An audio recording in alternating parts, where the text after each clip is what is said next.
না, আমাদের কাছে একসময় তো মানুষ ওদিকের কাপড়ের প্রতি একটা ঝোঁক ছিল, কিন্তু এখন আমরা যেটা দেখতে পেলাম যে এখানকার ফুড প্রোডাক্ট মানে বান্দরবনের যে অর্গানিক খাবারগুলো ওগুলোর প্রতি আর ক্রাফট আইটেমের প্রতি এখানকার মানুষের খুব বেশি আগ্রহ।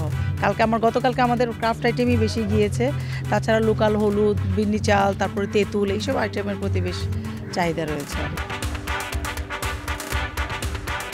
আমি হচ্ছে ওই মাপলা নিয়ে আসছি, আর হচ্ছে চাদর, লুঙ্গি, গামছা এসব পাহাড়িদের তাদের তৈরি করা এগুলো কাপড় চোপড় নিয়ে আসছি, ব্যাগ।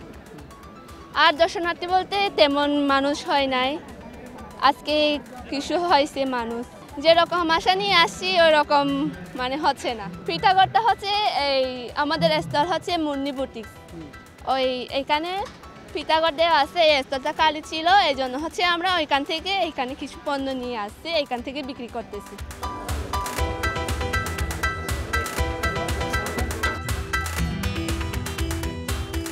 আমার স্টলে আছে পাঁচন, যেটা চাকমাদের আদিবাসী খাদ্য। পাঁচনটা হচ্ছে আমাদের আপনাদের যেমনি ঈদ আছে আমাদের তেমনি বিজুর সময় বানানো হয়। এটা হচ্ছে হরেক রকম সবজির মিশ্রণ। হরেক রকম সবজি বলতে যেগুলো আমাদের পাহাড়ি এলাকায় আছে, ট্রেডিশনাল যেসব সবজিগুলা ওইখানকার লোকাল ওইগুলা দিয়েই বানানো হয়, প্রায় 30 পদের উপরে। আমরা অবশ্য একটু কম দিয়েছি, কিন্তু বিজুর সময় আমাদের উৎসবের সময় আরও 40 পদ 50 পদ এরকম করে দেয়া হয় আর কি।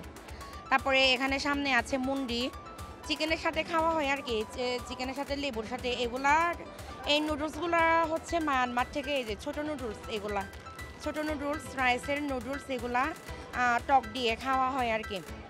তারপরে পাহাড়ি হাঁস বোনা আছে, পাহাড়ি হাঁস বোনা, আর হচ্ছে আমাদের ওইখানকার জুমের ভুট্টা। আমরা যেমনটা আশা করেছিলাম ঠিক তেমনটি আমরা সাড়া পাচ্ছি। আজকে প্রচুর দর্শনার্থী এসেছে এবং প্রত্যেকেই তারা পিঠা খাচ্ছে, এবং দর্শনার্থীদের মধ্যে একটা প্রবণতা আছে, তারা চেষ্টা করছে শেকড়ের সন্ধান, মাটির সন্ধান।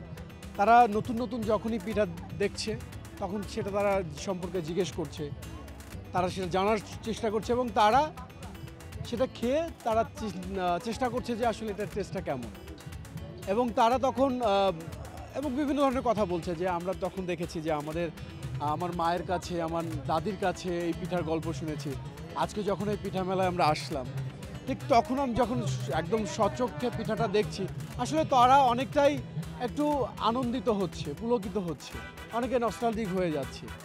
এবং আমি মনে করি যে এই উৎসব এখন আর শুধু মানে ঢাকার মানুষের না, পুরো বাংলার মানুষের উৎসব হয়ে গেছে এই জাতীয় পিঠা উৎসব।